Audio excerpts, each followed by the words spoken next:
वो जो मस्कटियर सामने साइनेज पर दिखाई दे रहा है, ये इलाका इसका मस्कन है। कुदरती जहां को बैलेंस करने के लिए कहीं ऊंचे ऊंचे पहाड़ तो कहीं बहुत गहराइयां बनाता है।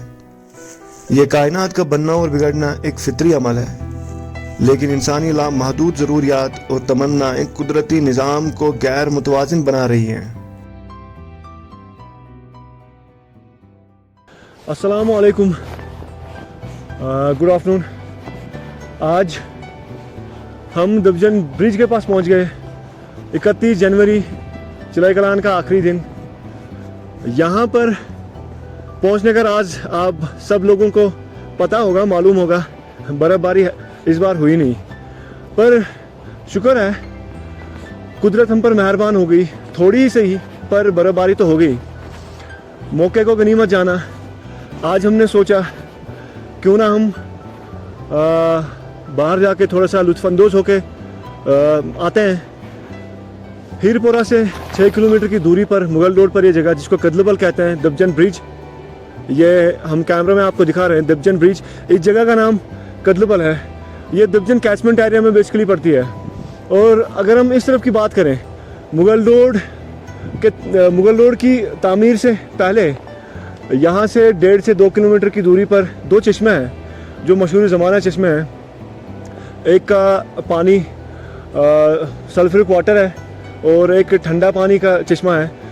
लोगों का मानना है जो वहाँ पे जाते हैं, जो वहाँ पे नहा के आते हैं, वहाँ से नहा के आते हैं, उनका मानना है कि जो सल्फ्रिक वाटर वाले उस चश्मे में नहाते हैं, जितनी भी हड्डियों की बीमारी होती हैं वो सब भाग जाती हैं, गायब होती हैं।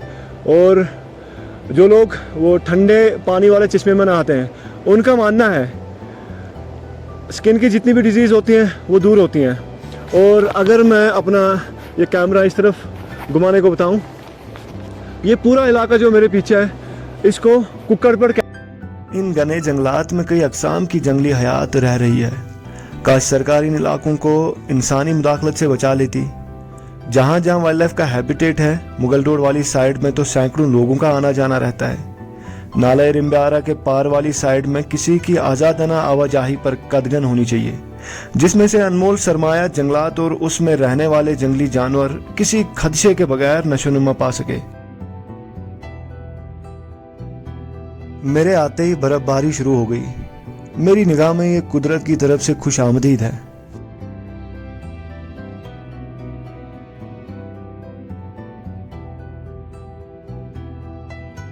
चंद साल पहले ये पहाड़ आहिस्ता आहिस्ता सरकना शुरू हो गया। माहिर अर्जियात बेहतर जानते होंगे इसकी वजह।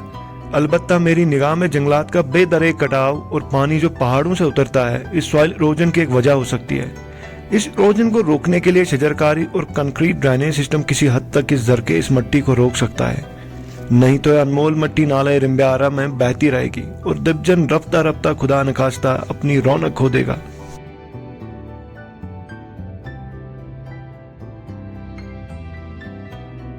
एक और बात, अगर महकमा सयाहत दूसरे सयाहती मकामात को एक्सप्लोर करती, उससे पहले से मशहूर सयाहती मकामात पर दबाव में कमी आ जाती।